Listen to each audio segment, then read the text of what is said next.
Hello, it's Debra Jason with Creative Whispers of the Heart. And many times when people look at my alcohol ink paintings, they ask me if they're watercolor. So recently, after I painted this watercolor, I decided I'm going to give it a try and see if I can recreate it with alcohol inks. So first I did a little test run with a 4" by 6" piece of photo paper. But then I took out my Nara pad and I used one of these sheets that's 275 microns, and it's about 8.5 by 11 inches. So in this video, I'm going to show you what I did. Are you ready? Let's get started. Here's the watercolor version and the small mini alcohol ink version. I took a bigger sheet of paper to do this demonstration, and I'm pouring down Limeade. I'm spreading it there with a coffee stirrer. It has a nice texture and it flows easily. Not using any alcohol, I'm just using inks at this point, adding sunshine yellow and some more sunshine yellow. I'm not really liking the way it's spreading right there, so I took a brush. Added some alcohol in that corner, and now I'm spreading it some more with the brush. Next, I'm going to add some Laguna. Same thing, I pour some ink down and spread it with the coffee stirrer.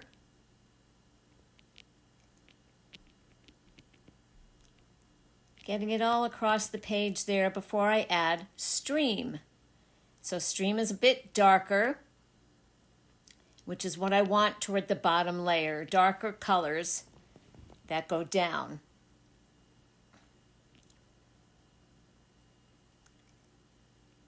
Some down there in the corner, and next I am going to take some Bottle, which is a darker green, and as before, spread it with the coffee stirrer. Get it across the bottom of my page there, and just keep blending the inks together. Now I'm taking some isopropyl alcohol, 91%, and spreading the ink with the brush. Trying a different texture here. I decide I need some more bottles, so I laid that down and go back to the coffee stirrer. You'll see that I change the tools that I use throughout this video. It will look very different than what you see right now by the time I'm done.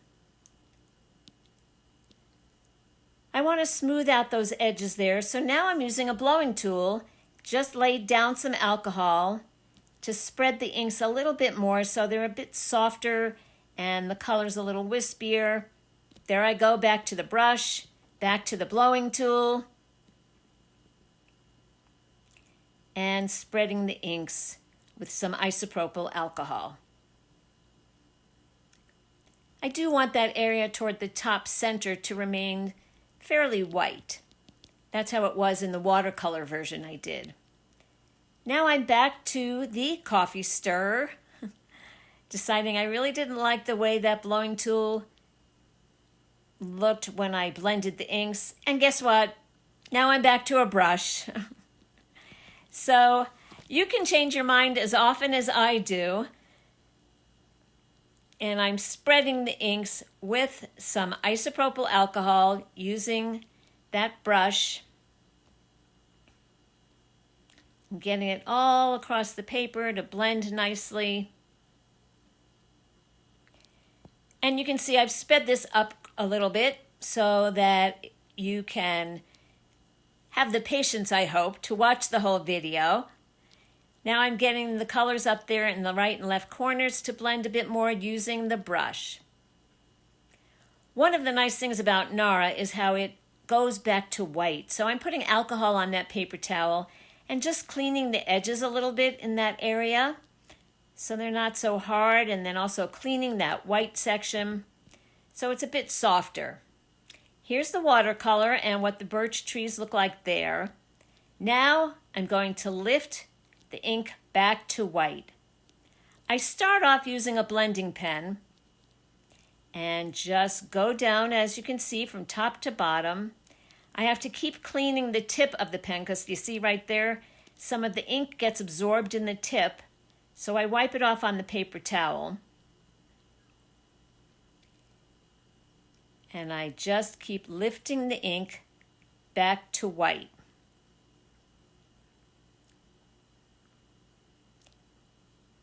Making it a little bit thicker there. You could see that's where the ink bled onto the trunk of the tree, but easily fixed, just going back over it, adding some more trunks. And as I do that, you can see how the ink is blending, so I changed to a cotton swab. Put some alcohol ink on the cotton swab, go down the paper, and you can see how it lifts back to white. But I do have to continually wipe it off on the paper towel because the ink does get absorbed into the tip. Now I'm using a new clean cotton swab to clean off that trunk. Oh, you see how much ink is there? Wipe it off some more, and some more, and then I go back to a clean cotton swab to finish this one off. I use quite a few cotton swabs. The ink just gets on the tip and gets absorbed, so you want to just keep checking that. See, there it goes again. Clean that off, and I'm creating another trunk. This one's a little bit wider on top.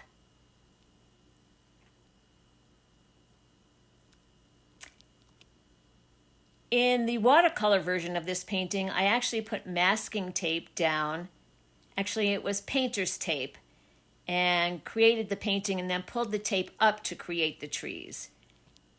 Here, I'm just pulling the ink back to white, which is one of the nice things about Nara paper. So my trees, or my tree trunks, are just about done. There they are. Here's how it looks. Now I'm going to put some color on. What you saw me do there was I'm taking a watercolor brush, a black one, and painting the edge of a gift card. See, it creates a nice texture for the bark of the tree trunk. Just putting it on the gift card and wiping it along the edge. And it is kind of long and tedious, but I like the texture and the way that it comes out when I do it this way. See, look at that. There are other ways to do the tree trunks. You could use an alcohol ink marker. You could use a tiny little liner brush maybe. But I actually like to demonstrate this gift card method because it seems more natural to me. So I just keep doing it over and over again till I feel like there's enough markings on the tree trunks. You can see sometimes it works really well, other times it's just a little bit of touch of color. It's fun to do.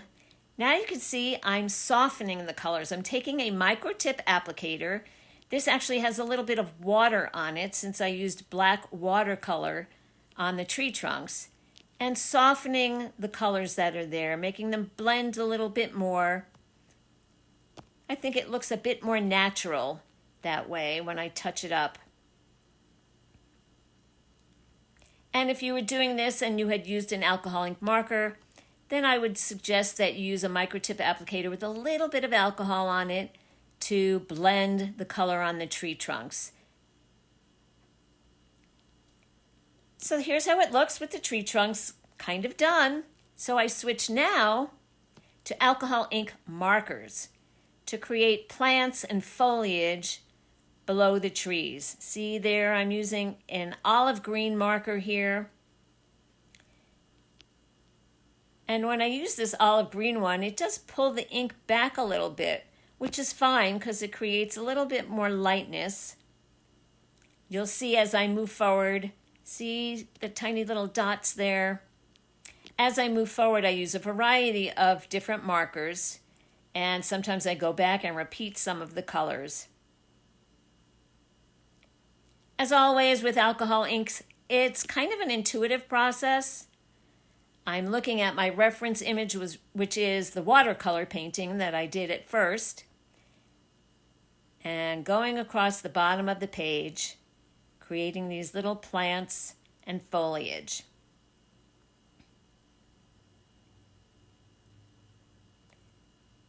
Creating some grass, again, just little dots there to create that plant.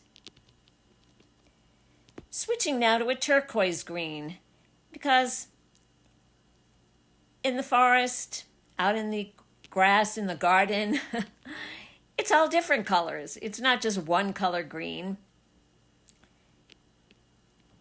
Now pale green, and again, these are all alcohol ink markers. There are different brands of markers. This particular brand I'm using was a gift from a friend. The cool gray that I'm using now is to help darken it and try to bring a little bit more of the flowers and the plants to the forefront so that they're more visible.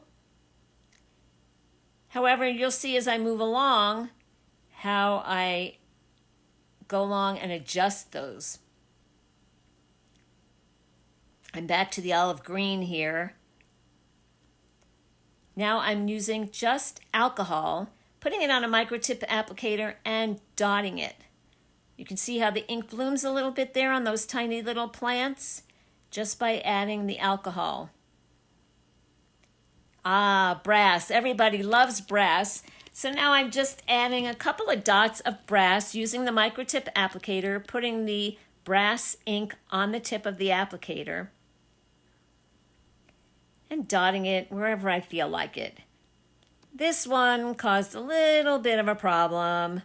I tried to fix it with the cotton swab and now it's looking kind of messy, so I'm going over it with a alcohol ink marker and a different marker, trying to rescue that mistake.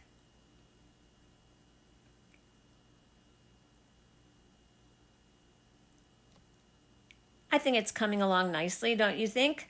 I used this little yellow marker, but I found it didn't really show up as much. So now I'm going back to some brass to touch things up, make those little brass dots show up a little bit more with the microtip applicator. The fun part is splattering. In this portion, I'm just splattering alcohol. See all those tiny little dots? Touching that up because it's splattered a bit too much over there. But I just put isopropyl alcohol on my brush and then tap it against another brush and create all those little tiny dots. This is not something I did in the watercolor version, but it's always fun to do in an alcohol ink painting. It's one of my favorite things to do. Yay, so here it is. I decided to go in with some sunshine yellow, and you can see it's blooming quite a bit in that little plant. But if I keep dotting it with the microtip applicator, those little dots get tinier, see? Fixing it again with the alcohol ink marker. I go back and forth with those. Taking some more sunshine yellow and tapping it on that little plant.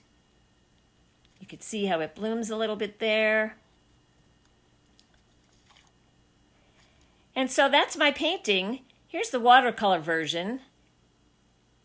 That's how it started. Here's the alcohol ink version. I hope you enjoyed this video and that you'll give the technique a try. Thanks a million for watching.